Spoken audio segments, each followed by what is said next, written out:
Hopping over to the city felt like a giant, much-needed leap from the same old of my small-town life. It was like the city was calling my name with all its buzzing life, new faces, and endless opportunities. I finally found this quirky apartment after looking around for ages. It was tucked away in an older part of the city, where buildings had a sort of vintage pride about them, and it felt like every nook had a story to tell. My new spot was up on the 3rd floor of this slightly wonky building that looked like it was trying to peer over at the newer, straighter buildings nearby. The landlord, who was always cracking dad jokes, gave me the heads up about the place's personality. Creaky floors that made music when you walked, windows that pretty much did what they wanted, and walls that had this cool, old-timey vibe. But I was sold on the place's charm, and the way it felt like it was just brimming with creative vibes.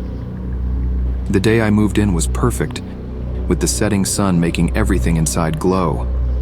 The creaky wooden floors and the tall, skinny windows just added to the whole vibe, showing off the city lights as day turned to night.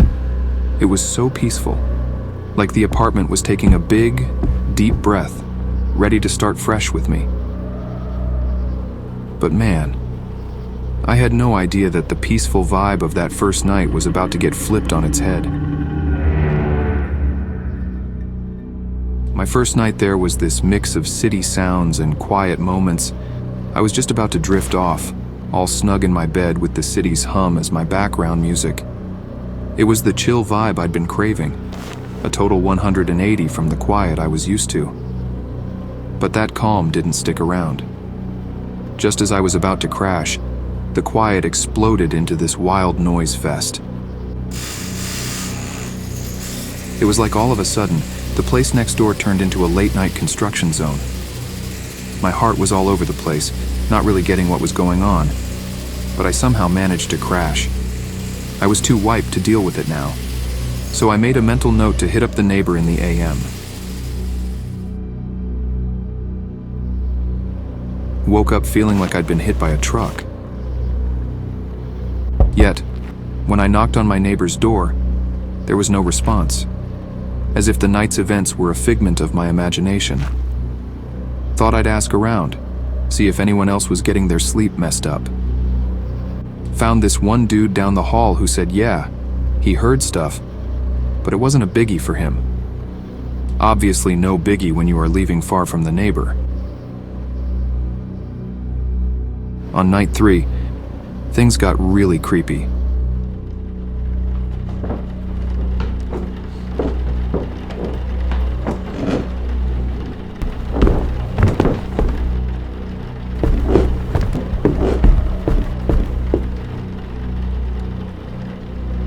I heard sounds like heavy stuff being dragged right above me, mixing fear into my already stirred-up frustration and turning my sleepless nights into a horror movie. I kept thinking about going up there and dealing with it face to face, but man, those noises were freaky, kind of got under my skin. Decided to shrug it off, crossing my fingers that the whole thing would just sort itself out.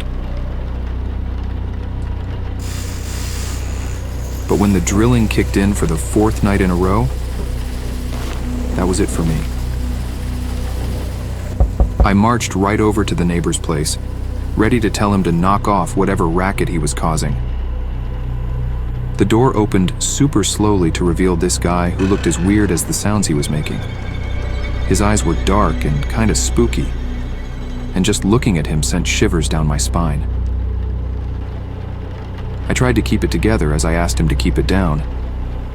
But man, his hands looked like he'd been wrestling with a monster or something, all stained and scratched up. The light from his place threw all these scary shadows, making it look like some kind of horror movie set with hammers, knives, and what looked a lot like blood splatters. The vibe between us was tense, filled with this thick silence. He just nodded, which didn't exactly reassure me. I booked it back to my place, feeling like I'd just dipped my toes into some nightmare far from the city dream I had in mind. Once I was back inside, all the adrenaline that had me knocking on his door drained away, leaving me feeling cold and freaked out. My cozy little apartment felt more like a scene from a scary movie, with every shadow looking like it was hiding something spooky. Even though the noise stopped, my mind was racing with all sorts of crazy thoughts. Part of me thought about calling the cops, but then I wondered if I was just freaking out over nothing. Either way, there was no way I was spending the night there. So I grabbed a few things and headed to my sister's place to crash, hoping I was just being paranoid. When I got to my sister's, I spilled everything: the noise, the creepy neighbor, and my middle-of-the-night visit. She listened, wide-eyed, and we both agreed to deal with it in the morning, hoping a fresh look would make things clearer. That little break didn't really help chill me out, though.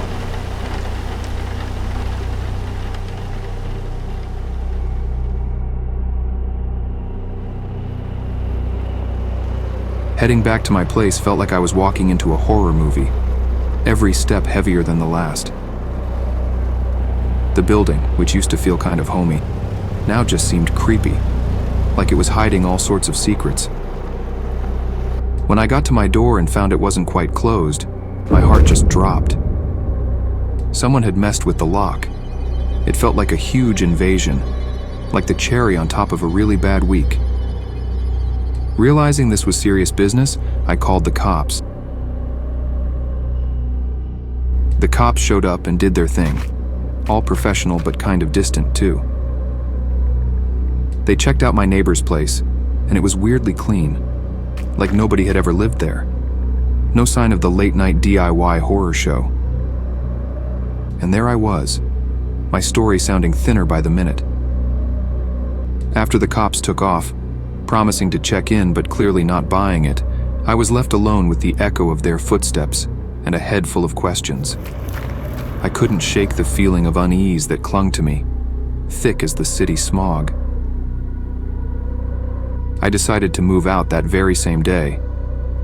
So, with a heart heavy with disappointment and a mind swirling with what-ifs, I packed up my life once again, leaving behind the dream of city living that had turned into a nightmare. The next few days were a blur, with reality and my nightmares all mixed up. The city, once this big adventure waiting to happen, now felt like it was just watching me, not caring one bit. Those memories from that night, and all the stuff left hanging, were like ghosts I couldn't shake off.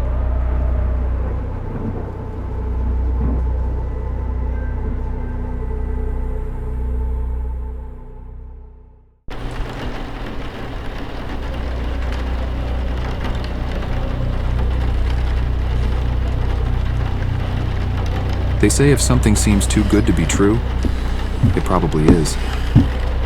I should have remembered that the day I found the listing on Let Go. The temptation was impossible to resist. But that click, that one moment of curiosity, led me down a path far darker than I could have ever imagined. In the end, what I thought was a simple online exchange turned into something far more sinister.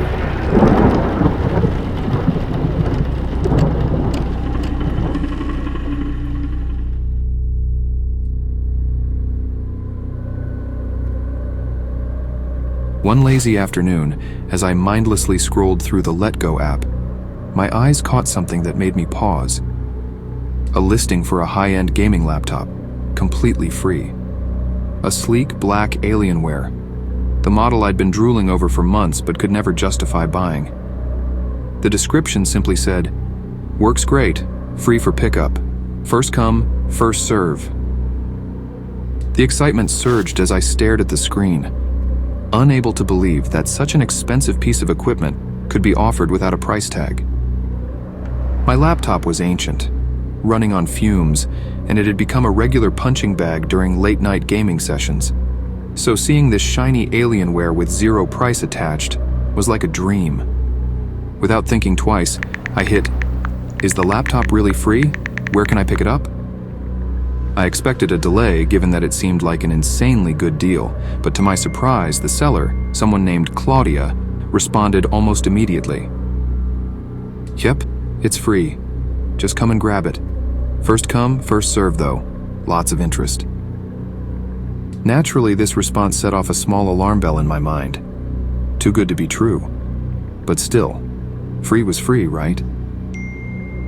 But that's where I should have paused. I asked for the address, and instead of giving me one, she sent me coordinates. Who the hell sends coordinates instead of an actual address? I messaged her back. Could you just send an address or a landmark near the location? She responded, sorry, I'm off-grid, and this area doesn't really have any addresses. It's just easier if you follow the coordinates. Trust me, it's worth the trip. Just text me when you're on your way. I'll be waiting. A bit skeptical, I tried Googling the coordinates. Sure enough, it led to an area outside the city, pretty much in the middle of nowhere, surrounded by woods. That should have been my second red flag, but I thought to myself, maybe she's just one of those reclusive tech geniuses or someone who hates social interaction. I could relate to that. We agreed on a time, 7 p.m., which was just before sundown. I downloaded a GPS coordinates app, plugged in the location, and set off. The drive took about 30 minutes, and as I got closer, my surroundings became increasingly desolate. Trees lined both sides of the road, and there were no houses, no streetlights, nothing. Just a road, winding through dense woods. I was almost at the location, and my phone showed I was just a few hundred meters away, when I realized I couldn't drive any farther. The path ahead was blocked by a dense forest with no way through for my car. I pulled over onto the shoulder, staring at the tree line. I texted Claudia, hey, I'm parked near the coordinates, but it looks like I'd need to walk into the woods. Is that right? She replied after a minute, yep, just a short walk through the woods. You'll see a clearing where I'll be waiting with the laptop. By this point, a nagging voice in my head told me to turn around. But I had already driven this far, and the promise of that laptop kept pushing me forward. I decided to give it a shot. I grabbed my phone, stuffed my car keys in my pocket, and headed into the woods. The path wasn't clear that much. I had to walk carefully while looking at the phone. Also, I wasn't exactly dressed for a trek through the forest, but I figured it would only be a quick walk. The sun already dipped below the horizon, but I checked my phone, just 100 meters to go. But there was no clearing, nothing but more trees.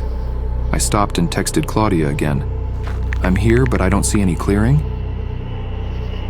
She didn't respond right away. I waited, trying to suppress the growing sense of unease. After a minute, my phone buzzed. Oh, sorry, I just moved a bit farther into the woods. Keep going, you're almost there. That was it for me. Something wasn't right. I felt the hairs on the back of my neck stand up. I texted back, it's getting dark, I think I'll just head back. Annoyance bubbled up and I muttered to myself, screw this, as I turned around and began heading back to the car. Each step I took through the dense undergrowth felt heavier, with the realization that this whole thing had probably been a waste of time. When I finally broke through the last line of trees, I was ready to toss this whole thing aside as a bad joke and go home. But the moment I saw the car, my heart just dropped. All 4 tires were slashed. I cursed under my breath, trying to calm the rising panic. Who did this? I approached the car cautiously, but when you think it couldn't get any worse, little did I know how wrong I was. Someone was inside. I could barely make out the shape of a figure slouched in the back seat, hiding. My body froze, adrenaline flooding my system. Every instinct screamed at me to run, but my legs felt locked in place. I slowly backed away, trying not to make a sound. The figure didn't move. I was quite far away from the car, and I don't think the person inside saw or heard me coming back from the woods. My heart pounded as I quickly texted Claudia, lying that I was still in the woods, trying to buy myself time. That's when I heard it. A notification sound coming from inside my own car. My blood ran cold. Slowly and cautiously, I crouched away from the car, barely daring to breathe. I dialed 911, whispering to the dispatcher, when suddenly I heard the unmistakable, the creak of the car door opening. Panic surged through me, and that's when I sprinted. I ran for what felt like an eternity. My legs burned, and the sound of my own breath was deafening. Finally, I saw the flashing lights of a police car approaching. The officer pulled over to quickly take us to my car. My heart was racing, and I felt a wave of relief wash over me as we drove back to my car. When we arrived, the police searched the area but found nothing. No one in the woods, no sign of the person who had fled. They took a report, noting the slashed tires and the odd text conversation I had with Claudia. I ended up having the car towed and my tires replaced. It took a while for my nerves to settle after that night, but what kept me awake for many nights afterward was the thought of that figure in my back seat. To this day, I never figured out who Claudia really was, or why they had set up such an elaborate trap. But I haven't been on Let Go since. Some free deals just aren't worth the cost.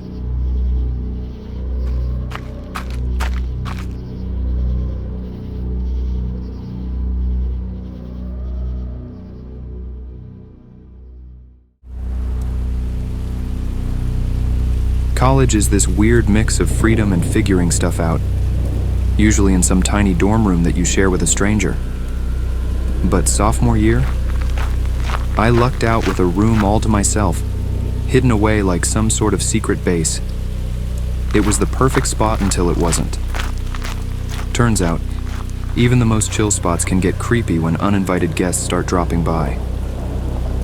And I'm not talking about my roommate from freshman year.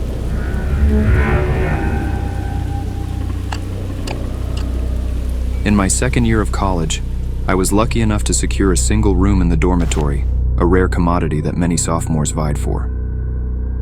My room was strategically placed at the very end of a long hallway, tucked away in a secluded nook of the building. This unique placement made my room a hidden gem of sorts, offering the perfect balance between social interaction and personal space. It was ideal for both late-night study sessions and uninterrupted sleep, with the added bonus of being a cozy spot for inviting friends over. The first few weeks of the semester flew by in a whirlwind of classes, social events, and the usual college hustle. I had settled into a comfortable routine, juggling academics and my social life with relative ease. My room, with its secluded location, played a significant role in this balance, offering a sanctuary where I could retreat and recharge. However, this tranquility was abruptly disrupted one evening, a few weeks into the term. I was deep in concentration, poring over biology textbooks and lecture notes in preparation for an upcoming exam. The dense material demanded my full attention, making me oblivious to my surroundings. Suddenly, a faint noise pierced through my focus. It was a soft, almost hesitant tapping on my door. The sound was so subtle that I initially doubted my own ears, questioning whether it was just a figment of my overworked mind. "Come in," I called out, assuming it might be one of my friends stopping by for a late-night chat or study session. But there was no response, no creak of the door opening. Curiosity piqued. I rose from my desk and made my way to the door, only to find the hallway deserted. I even peeked around the corner, half expecting to catch a glimpse of someone playing a prank. But there was nothing. Just the empty, dimly lit corridor stretching out before me. Shrugging off the incident as a peculiar anomaly, I returned to my room, leaving the door slightly ajar this time. A silent invitation should the mysterious visitor decide to return. Yet, the night remained undisturbed, the silence unbroken save for the occasional rustle of pages and my pen scratching against paper. The next night, after a long day filled with lectures and lab sessions, I was more than ready to call it a day. I had just settled into bed, the soft glow of my bedside lamp casting a warm light across the room, when the silence was shattered once again. This time, the tapping had evolved into a more assertive knocking, persistent and impossible to ignore. "Who's there?" I called out, a hint of annoyance creeping into my voice. But as before, the knocking ceased abruptly, leaving an eerie stillness in its wake. Fueled by a mix of irritation and curiosity, I leaped out of bed and flung the door open, only to be greeted by the same empty hallway. A quick dash to the corridor's end revealed nothing. The mysterious knocker had vanished without a trace. Determined to get to the bottom of this mystery, I brought up the incidents to my dorm mates the following day. I inquired half-jokingly if anyone was pulling a late-night prank on me. Yet each person I asked denied any involvement, their responses ranging from genuine bafflement to mild concern.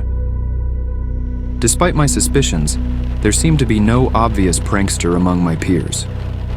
But the true test came the following night, when the knocking returned with a vengeance.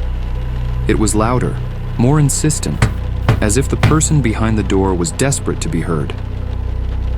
I was torn between a desire to ignore the disturbance and a growing urge to confront the source of the noise. After a moment's hesitation, fueled by a sudden surge of courage, I decided to face the situation head-on. I swung the door open, only to be met with the now familiar sight of an empty hallway. However, this time, I was determined not to let the mysterious visitor escape. I raced down the corridor, my heart pounding in my chest. As I rounded the corner, I caught a fleeting glimpse of a figure disappearing around the far end of the hallway. Adrenaline coursing through my veins, I sprinted after the shadowy form, only to watch in disbelief as a door at the end of the hallway, a door leading to the communal bathroom, swung shut. Without a second thought, I barged into the bathroom, the harsh lights flickering to life as I hit the switch. The room was eerily quiet, the air tinged with the sterile scent of disinfectant. My eyes scanned the space, landing on the closed stall doors. A feeling of unease began to settle in my stomach, but I pushed it aside, determined to confront whoever was behind this bizarre game. Approaching the stalls, I noticed a pair of heavy boots visible under one of the doors. My breath caught in my throat as I reached out and pushed the stall open, only to be met with a baffling sight. The boots sat there, abandoned, with no sign of their owner. And then, breaking the silence, a chilling laugh echoed through the bathroom. It was a sinister sound, devoid of humor, reminiscent of a deranged mind. The laughter sent shivers down my spine, erasing any semblance of bravery I had mustered. Panicked, I fled the bathroom and sprinted back to my room, locking the door behind me. My mind is racing with questions and fear. Who was this person? Why were they targeting me? The next morning, I was a man on a mission, determined to uncover the truth behind the nocturnal disturbances. I questioned everyone on my floor, delving into their whereabouts during the previous nights. But each inquiry led to a dead end. No one else had heard the knocking, and everyone I spoke to vehemently denied any involvement in what was quickly becoming a personal nightmare. The mystery deepened as the days passed, with no further incidents to shed light on the identity or motives of my unseen tormentor. The eerie silence that had once been a source of comfort now felt oppressive, a constant reminder of the unexplained events that had disrupted my peace. In the end, the only certainty was the unsettling impression left by the laughter I had heard, a sound that seemed to belong to an older, possibly deranged individual. This thought alone was just creepy, a chilling reminder of the unknown that lurked within the seemingly safe confines of my college dormitory.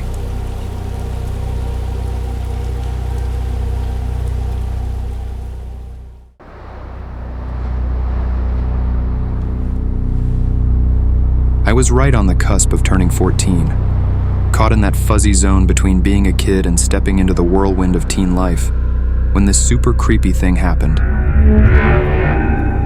It's one of those moments that just sticks with you, you know? Suddenly, the whole feeling safe thing wasn't a given anymore. It was me and my little brother Ethan, who's just a year younger, doing our best to ride out the storm of growing up. Our mom was our rock, especially after our dad checked out on us a few years back. She was all in, giving us her all every single day. Our pad was this snug 3-bedroom apartment. It wasn't much, but it felt like our little fortress against the world. On nights when Mom had to stay late at work, our Uncle Tom would drop by to keep an eye on us. Ethan and I, we had our squabbles like any siblings. But deep down, we were tight, thanks to everything we'd been through together, especially after Dad left us. So, this one night, things took a turn for the weird. It was one of those evenings where the shift at Mom's job stretched into the night, leaving Uncle Tom in charge. The apartment felt different without her, quieter somehow, even with the usual sounds of the city drifting through our windows. As usual, Uncle Tom was camped out in front of the TV, and Ethan and I were holed up in our rooms, lost in our own little worlds. I was deep into this book, traveling to far-off places in my mind, while Ethan was all probably asleep already as he usually goes to bed early. But then, the vibe just shifted. Everything was normal, but it felt off, like when you know something's not right but can't put your finger on it. The clock just hit midnight, its red numbers cutting through the dark, and that's when I heard it. This faint, dragging sound, creeping through the quiet. At first, the sound was so faint, so out of place, that I figured it had to be Uncle Tom. It was late, and our little apartment had a way of carrying sounds, twisting them into something unfamiliar. Maybe he was up for a midnight snack, I thought. It wouldn't have been the first time. Uncle Tom had a habit of sneaking into the kitchen when he thought we were asleep, rummaging through the fridge or the cabinets for something to munch on. The floorboards in our place were old and creaky, and they had a distinct sound, especially when you were trying not to wake anyone. That soft dragging noise could easily have been him, moving cautiously in the dim light, trying not to make a sound, but not quite succeeding. The thought was comforting, familiar, and it briefly eased the strange tension that had settled over me. But when I tiptoed to the door and dared to take a stealthy glance down the hall, what I saw made my heart skip a beat. At first glance, the dimly lit corridor seemed empty, just the usual shadows cast by the faint nightlight we kept plugged in near the bathroom. I was about to brush off my fears, chalking them up to an overactive imagination fueled by the late hour and the eerie quiet. But then, something shifted in the periphery of my vision. A subtle, almost imperceptible movement that drew my gaze back to the hallway. And that's when I saw it. A tall, ominous figure gliding through the shadows, with a slow, haunting grace that was anything but human. This wasn't the familiar, comforting presence of Uncle Tom, nor was it anyone else I could recognize. It was an intruder, an entity shrouded in darkness, moving with a deliberate, chilling intent that sent a wave of terror washing over me. My heart was pounding as I realized the figure hadn't just appeared. It had been standing there, eerily still, as if it had always been watching me. The darkness of the hallway had masked its focus, but as my eyes adjusted, the chilling truth became clear. Its gaze had been fixed on me all along. We locked eyes in a moment that stretched into eternity, a silent standoff that sent shivers down my spine. The realization that this entity had been observing me, even before I was fully aware of its presence, added a layer of terror to the encounter, making the air around me feel heavy with dread. I slammed the door shut so hard the whole place shook. Then soon after, the banging and yelling started. It was like something out of a horror movie. In that frantic moment, my mind was a whirlwind of panic and disbelief. How did this happen? Our home suddenly felt like the setting of a horror story, with us as the unwitting characters. I could hear my own heartbeat thundering in my ears, drowning out everything else. Fear gripped me, making it hard to think straight, but one thought cut through the chaos. I needed help, and fast. Then, I heard Uncle Tom's voice cut through the chaos, confronting the intruder with a fierceness that was new to me. His shouts and the sounds of a scuffle reached me from behind the safety of the door, my heart racing with each muffled exchange. Suddenly, the front door slammed with a finality that echoed through the apartment, signaling the end of the ordeal. And just like that, the immediate danger was gone, but the heavy atmosphere of fear lingered, a tangible reminder of the nightmare we'd just lived through. Uncle Tom firstly came to check on me if I was okay, then said we should check on Ethan. Made sense, right? After all the weirdness, making sure Ethan was okay was top of the list. So, we headed straight for Ethan's room. The door just a crack open like it always was. Pushing it open felt heavier than usual, maybe because of the thick air of worry hanging around us.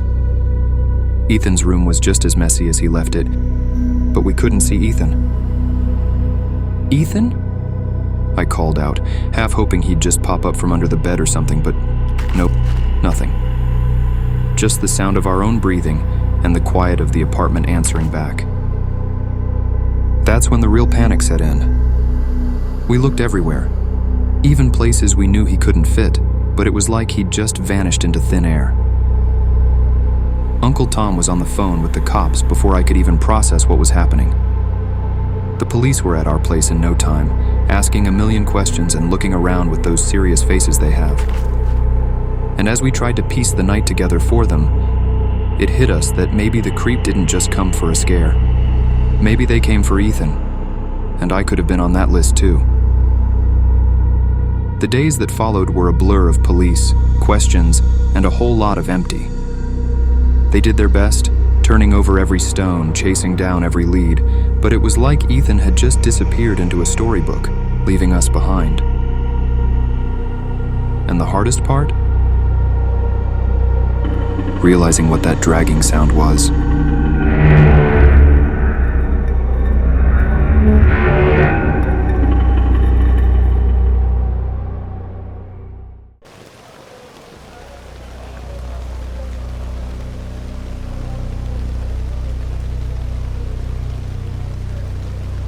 There's something magical about a carnival.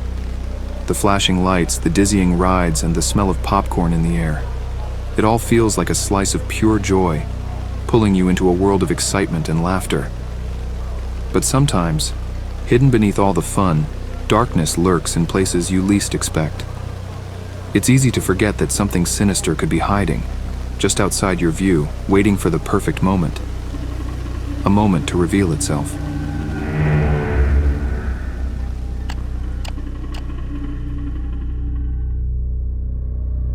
Last summer, my parents asked me to take my younger sister Lily and her friend Emma to the local carnival. I didn't mind. At 19, I figured it would be a fun way to spend a Friday evening. The carnival comes to our town once a year, setting up a colorful array of rides, games, and food stalls in the big open field near the river. We arrived just as the sun settled down, the sky painted with hues of blue. The girls were buzzing with excitement, their eyes wide as they took in the flashing lights and heard the distant screams of joy from the roller coaster. "Can we go on the Ferris wheel first?" Lily asked, practically bouncing on her toes. "Sure thing," I smiled. "Just stick together and stay where I can see you." They dashed toward the Ferris wheel. I followed at a comfortable distance, keeping an eye on them, while also soaking in the festive atmosphere. As the evening went on, we hopped from ride to ride. The smell of popcorn and cotton candy wafted through the air. The atmosphere was just amazing. The girls insisted on going through the funhouse, so I waited outside, scrolling through my phone. That's when an older man approached me. He looked to be in his late 50s, with gray hair and scars on his face. "Excuse me," he said politely. "I'm trying to find the bumper cars. My grandson is over there somewhere and I can't seem to locate them." "Sure," I replied, pointing toward the east side of the carnival. "They're just past the food stalls near the big slide." "Would you mind showing me?" he asked. "These old eyes aren't what they used to be." I hesitated for a moment, glancing back at the funhouse entrance. The girls weren't out yet, and it wouldn't take long. "All right, it's this way." As we walked, he introduced himself as George. My grandson Tommy ran off with his friends, and I just want to make sure he's all right, he explained. No problem. I'm here with my sister and her friend, I said. Gotta keep an eye on them.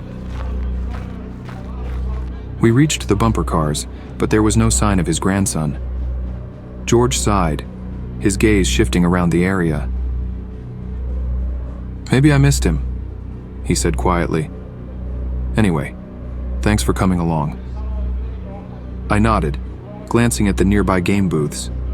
George followed my gaze. They've got stuffed bears there. Tommy's been eyeing one, George said, his tone casual. I smiled slightly. I'm sure he'll win it soon. There was a brief pause as we stood by the bumper cars, the sounds of the carnival filling the silence between us. I felt the conversation was coming to an end. I should head back to my sister now, I said, breaking the quiet. Of course, George replied, giving a polite nod. Thanks for the help. I started making my way back to the funhouse when my phone buzzed. It was a text from Lily. We're going to the carousel. I replied, okay, stay together. I'll meet you there. As I walked, I couldn't shake a slight feeling of unease. Something about George's demeanor didn't sit right with me. Maybe I was overthinking it. I arrived at the carousel and found the girls laughing as they chose their horses. I leaned against a nearby fence, enjoying the cool evening breeze. Not even 5 minutes had passed when I heard a voice. Excuse me, a voice said. I turned to see George again. Oh, hey, I said, surprised. Did you find your grandson?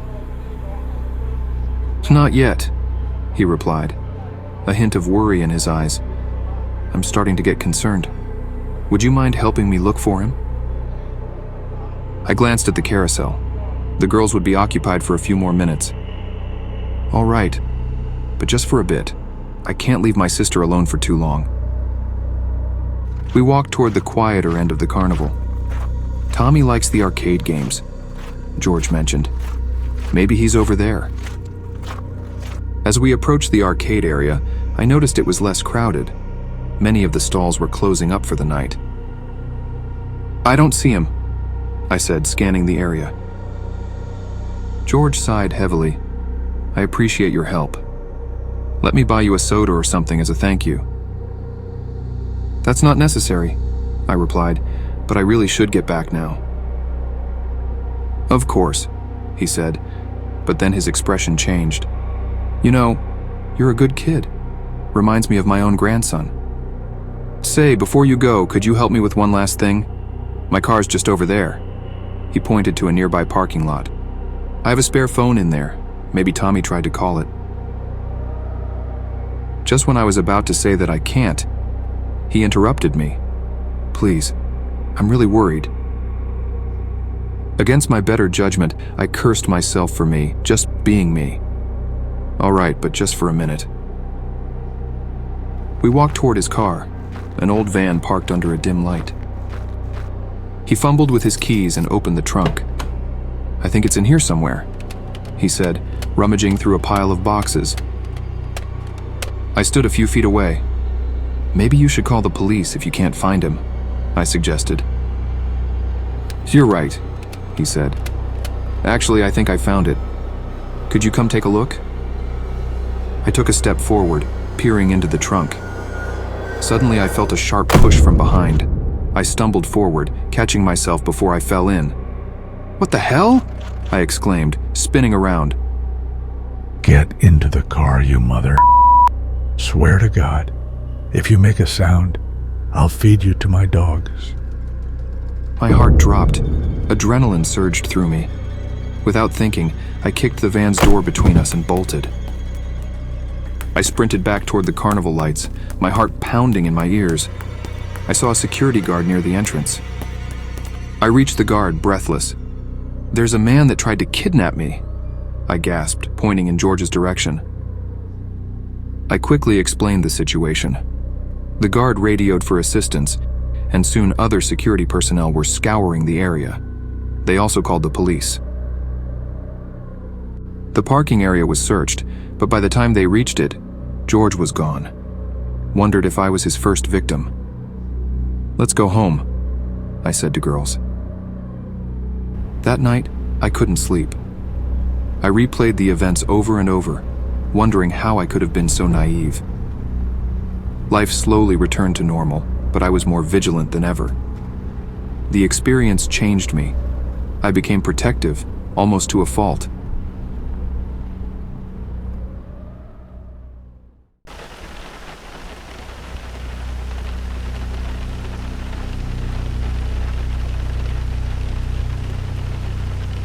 Social media has become a big, integral part of our lives. A platform to share moments, connect with friends, and even make new ones. I was no exception.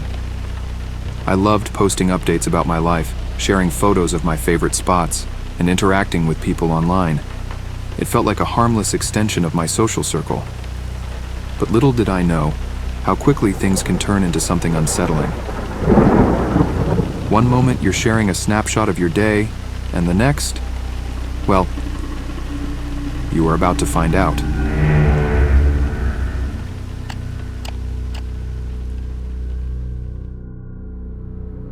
This happened during my freshman year of college. I was 18 and had just moved to a new city for school. Being new to the area and eager to make friends, I was pretty active on social media. I had a public Twitter account where I often shared my thoughts, pictures of my new campus, and little updates about my life. But mostly I used Snapchat for that, posting stories throughout the day about where I was and what I was doing. One evening, I decided to explore downtown after classes. I found this cozy-looking cafe, not far away from my home. It had warm, dim lighting, and a small crowd of people quietly chatting or working on their laptops, giving it a relaxed vibe that immediately drew me in. Feeling content, I chose the seat by the window and snapped a photo of the cafe's charming interior, then immediately posted it to my Snapchat story with the caption, "Found my new favorite spot." I didn't think much of it. Sharing these little moments had become second nature to me. But not even a minute passed when I received a Snapchat message from a username I didn't recognize. The message said, "Hey, I love that place too," followed by a smiley face. I assumed it was one of the many new people I had recently added from orientation events, so I replied, "Yeah, it's great. The coffee here is amazing." The message hadn't properly sent when I got a reply. "Mind if I join you? I'm just around the corner." Something about that made me uneasy. I checked their profile, but their Snap score was low and their Bitmoji didn't reveal much. I replied, "Do I know you?" There was a pause before they answered. "Not yet, but I'd like to change that." That was a red flag. I decided not to reply. What he's even thinking? That's how you meet new people? About 10 minutes later, I heard someone walked in. A man who looked to be in his late 20s.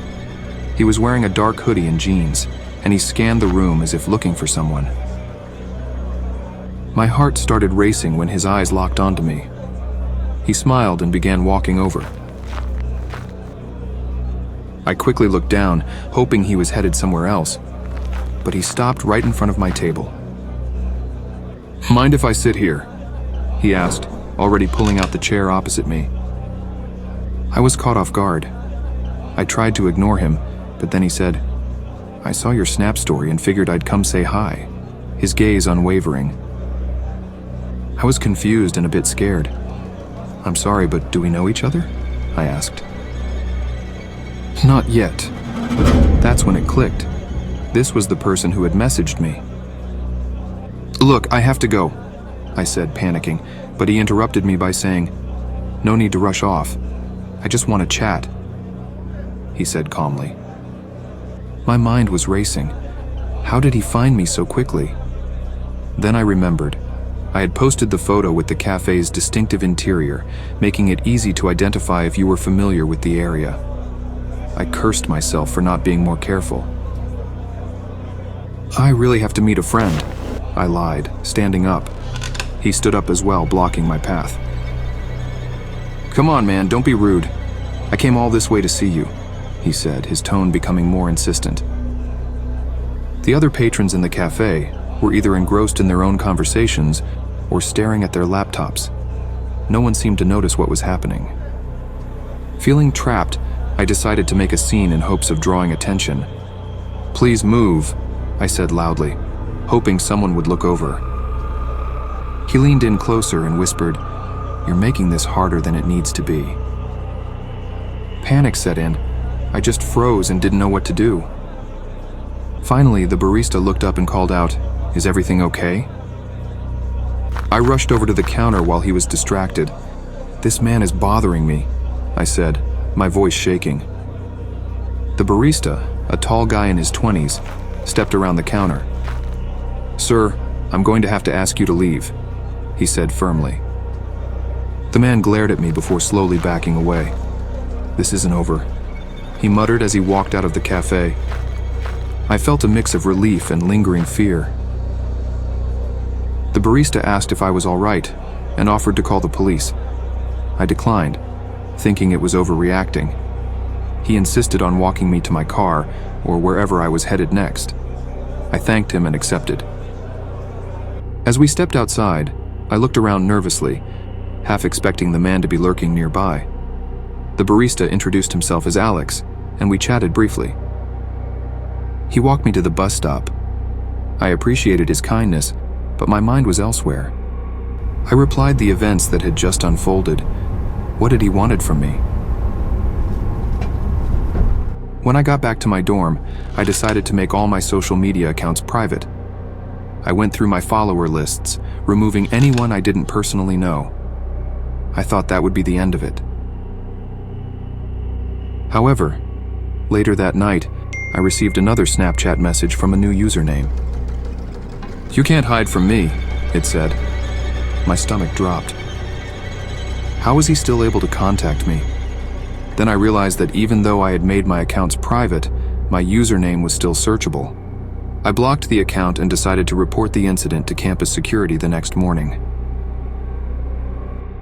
They took down all the information and advised me to be cautious. They also suggested I report it to the local police, which I did. The police took my statement, but said there wasn't much they could do unless he made a direct threat or attempted to contact me again. Feeling unsettled, I tried to go about my daily routine, but I was constantly looking over my shoulder. A few days passed without incident, and I started to relax, thinking maybe he had given up.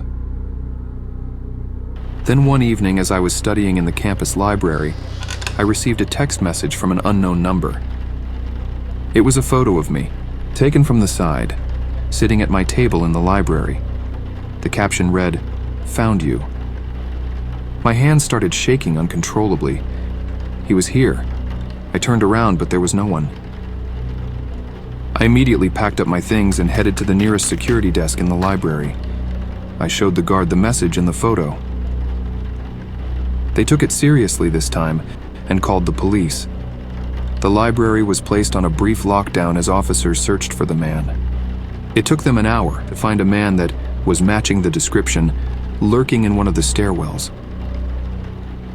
It was the same man from the cafe.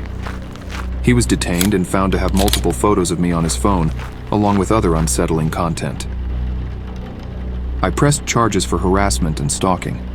It turned out he had a history of similar offenses, but had somehow managed to avoid significant legal consequences until now.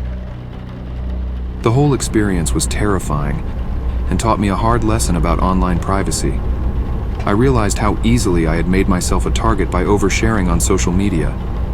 Even innocent posts can give away more information than you intend.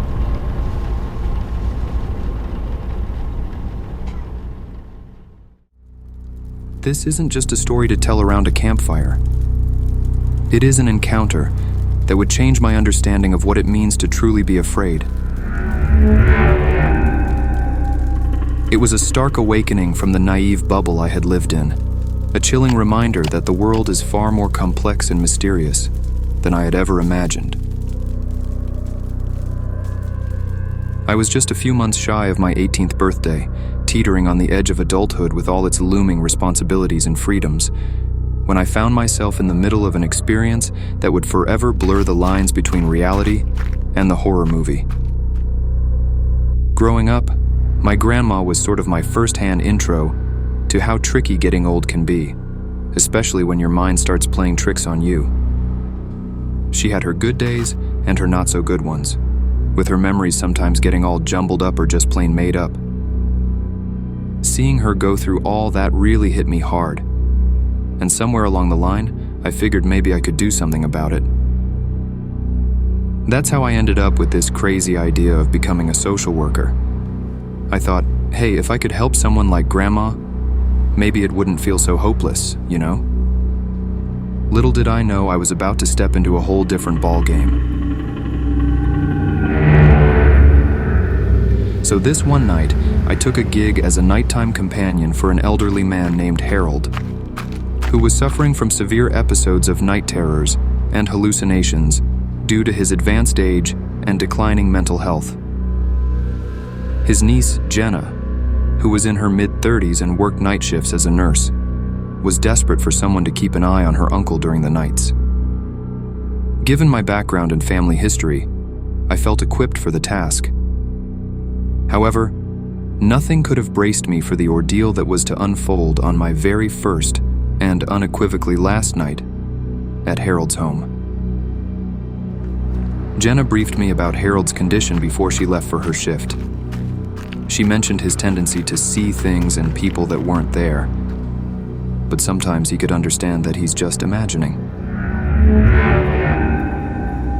Also, I was warned that he could become quite agitated, but I reassured her of my capabilities and watched her leave with a hint of unease that I couldn't shake off.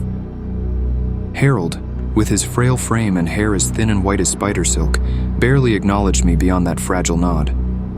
It was like he was looking right through me, his eyes clouded with a mix of confusion and a distant kind of sadness that seemed to weigh heavily on him. Words weren't his thing, it seemed, or maybe he just didn't have much left to say. Standing there, in that dimly lit living room that smelled faintly of old books and time, I couldn't help but wonder what thoughts were chasing each other around in his head.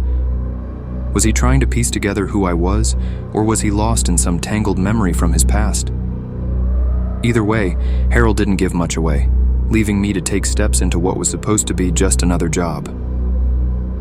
Following Jenna's instructions, I made myself comfortable in the sparsely furnished living room, where the only light came from an old lamp and the glow of a television set stuck on a channel playing reruns of classic sitcoms.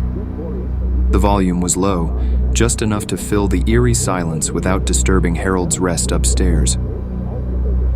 An hour or so had passed when I first heard it, the sound of shuffling footsteps above me.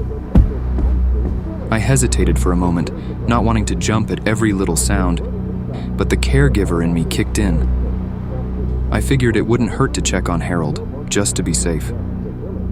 When I was about to stand up, I heard the door shutting. Maybe he had just taken a quick trip to the bathroom? With that thought, I shrugged off the unease and continued watching TV. It wasn't long before the quiet of the night was shattered again, this time by a blood-curdling scream that shocked me. I rushed upstairs to find Harold standing in the hallway, his eyes wide with terror. Seemed that he screamed at an unseen assailant. It took every ounce of calm I could muster to soothe him, convincing him that he was safe and that there was nobody there. With great difficulty, I managed to lead him back to his room, his body trembling with fear. "Try to rest," I encouraged. I waited until his breathing steadied a bit, the lines of terror on his face slowly relaxing as my reassurances began to take effect. Though his body still held a slight tremor, it was clear the immediate panic had subsided. I allowed myself to relax back into the couch downstairs. However, peace was short-lived. The house seemed to come alive with unsettling noises, whispers that seemed to emanate from the walls, the sound of something heavy being dragged across the floorboards above, and the eerie creak of a door slowly swinging on its hinges. My mind raced with panic, but I reminded myself that old houses are prone to making strange noises.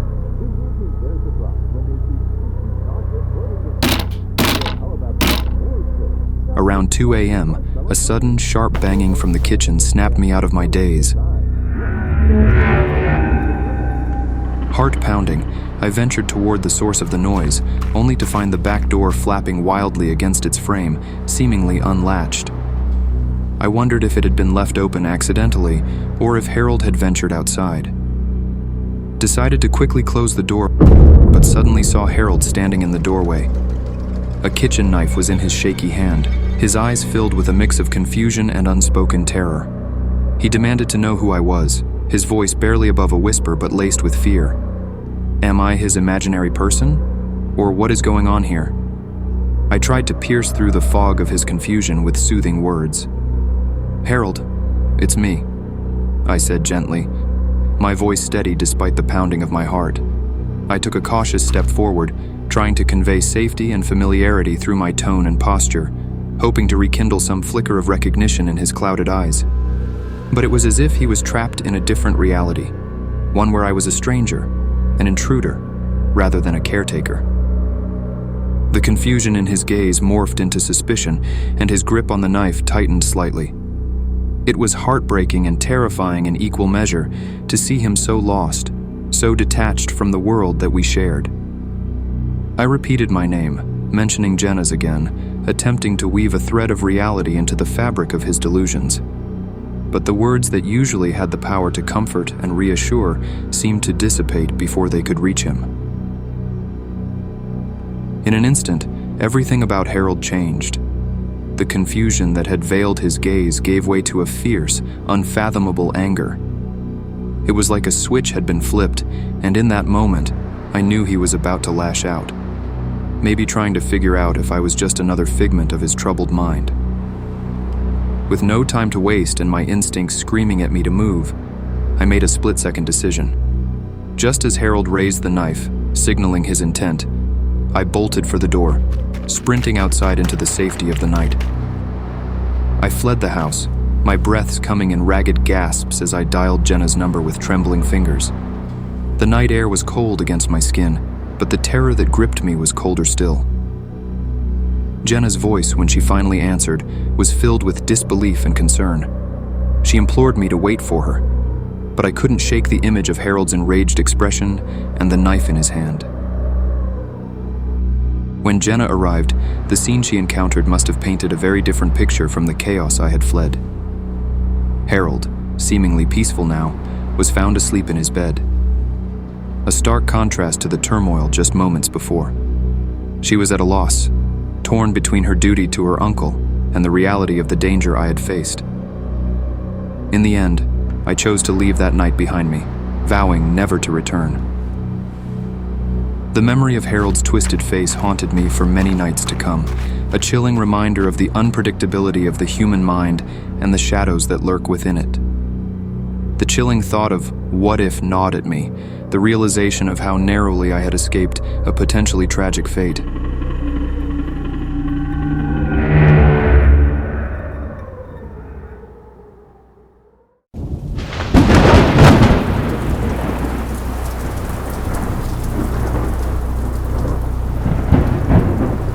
There's something about basements that's inherently eerie.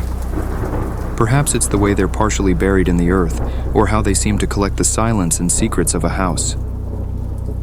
I wasn't particularly afraid of mine.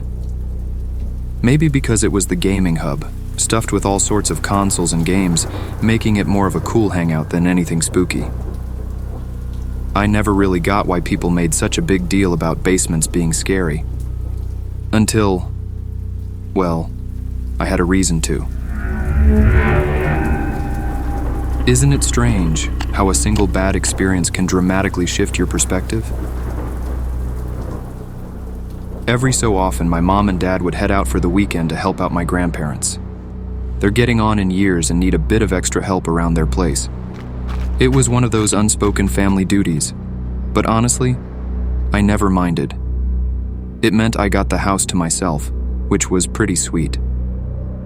Our place is pretty chill, kinda big for just us three, which is cool in its own way. It's got that lived-in vibe, with all sorts of stuff from our trips and random bits and bobs everywhere. But the real deal? That's the basement. Down there, it's like our own little world, a total escape from everything else. We've got it all set up with gaming consoles, old and new, a TV that's been through the wars, and a couch that's more patches than sofa. So, with a free house on the horizon, the weekend was set to be epic. I'd invited my best buddy over for what we billed as the ultimate gaming marathon. The only interruption we planned for was the occasional pizza delivery. That is, until the storm hit. It wasn't just any storm. It was the kind of tempest that had the trees bending in half and the house groaning like it was about to up and walk away. We barely noticed at first, so immersed were we in our virtual battles and victories. But as the night wore on, the storm seemed to creep closer, its howls and whistles becoming a soundtrack to our gaming. Between levels and loading screens, we'd flip channels, catching bits and pieces of old sitcom reruns, laughing at jokes we'd heard a million times. It was the perfect blend of gaming intensity and chill TV breaks, making us forget about the world outside. The storm might as well have been part of the game, with lightning flashes syncing up to our screen's explosions. We were in our own little bubble, with the glow of the screen lighting up our faces and the sound of the rain a constant backdrop to our banter. But then, amid the blend of game sound effects and the storm's fury, a different kind of noise broke through. Not the digital kind you brush off in a game, but real, heavy, unmistakable footsteps thudded above us, jarring enough to make us stop and look out above. It was one of those moments where everything goes quiet except for that one sound. "Did you hear that too?" I asked, half hoping my friend would laugh it off. But the look on his face told me he was just as freaked out. No way were my folks back already. They were due back Sunday evening, and here we were, barely into Saturday. With no cell signal in the basement, and my phone conveniently forgotten upstairs in my room, I decided to check out the situation. Peering through the narrow gap in the door, I noticed that the lights were switched on in the kitchen. Definitely my parents returned earlier than expected. But when I was about to walk to them, my heart stopped. The dim hallway light revealed a silhouette that was decidedly not my mom or dad. It was a man, moving with a purpose through the shadows. Panic is a funny thing. It hits you like a wave, cold and suffocating. I stumbled back down the stairs, signaling frantically to my friend to hide. We crouched behind the sofa, the fabric smelling of stale popcorn and fear. Questions raced through my mind. How did he get in? The doors were locked, the windows sealed tight against the storm. The spare key? But only the family members knew it was hidden under the third flower pot on the porch. Tucked behind the sofa, we were trying to breathe without making a sound, which is way harder than it sounds when you're freaking out. The storm was doing its best to cover up for us. But man, every little noise in the house seemed like a giant arrow pointing right at us. We could hear him stomping around upstairs, and it felt like the floorboards were going to give him away. Then, all of a sudden, everything went quiet. That's when we heard the basement door start to creak open, and a strip of light from upstairs began to slice into our dim hideout. Then came the footsteps on the stairs, each one booming in my ears. My buddy and I exchanged "we are screwed" looks in the gloom. Our gaming den had been invaded, and there we were, cornered, with the guy we were hiding from stepping into our space. Looking through the corner of the sofa, it seemed that he was familiar with the place. But then the realization hit me harder than the thunder outside. This wasn't some random break-in. This person was here for a reason. "I know you're down here." It was a voice I recognized, one that belonged to family gatherings and birthday parties, before it all went wrong. It was my uncle's, the one who kind of vanished after getting mixed up in some really shady stuff. The kind of crimes that made our family the hot gossip topic, and not in a good way. But there he was, standing in our basement, like he was searching for hidden treasure or something. I was torn between freaking out and wanting to confront him. Like, what was he even doing here? Did he think this was some sort of family reunion spot?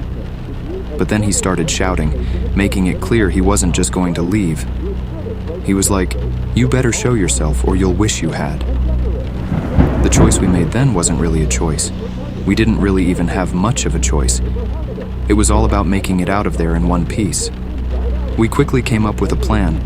The moment his back was turned, we were going to make a break for it. And that's exactly what we did. As soon as he was distracted, we bolted for the stairs, not even caring about the noise. Breaking out of the basement and into the pouring rain felt like breaking out of a prison. But then, standing there in the rain, I realized, wait, where's my buddy? That's when this awful scream from the basement nearly gave me a heart attack. No way I was leaving him behind. So back in I went, heart racing like crazy. I found my friend on the floor. Poor guy must have passed out from the sheer fright. The house was dead silent, like the scream had sucked all the sound out of the world. I quickly went for a phone call to the police. My hands were shaking so bad it took me forever to fish out my phone, and that's when I saw it. Like a gazillion missed calls from my dad. I barely glanced at the notifications when one message stopped me cold. It was from my dad, a heads up that my uncle was on his way over and nothing good was coming with him. Talk about timing, right? Fast forward, and we're in the hospital, my friend lying in the bed, and I'm just there trying to keep it together. What the hell did we just witness? When suddenly my parents arrived. Dad's got this look, like it wasn't just a fear, but he's got something heavy to say. Dad starts off by saying how sorry he is, like he's carrying the weight of the world on his shoulders. Then he dives into this story that sounds straight out of a soap opera. Apparently, a while back, my uncle's wife got really sick with Huntington's disease. It's one of those illnesses that just sneaks up on you, and before you know it, things are looking pretty grim. So, my uncle, he's desperate. He needs a boatload of cash for her treatments, and he turns to my dad for help. He's talking about selling the family house to cover the costs. But my dad, he's caught in a tight spot and can't make it happen. That's when things between them start to really go south. My uncle gets caught up in some seriously dodgy stuff, trying to scrape together the cash any way he can. But here's the kicker. His wife passed away that very night.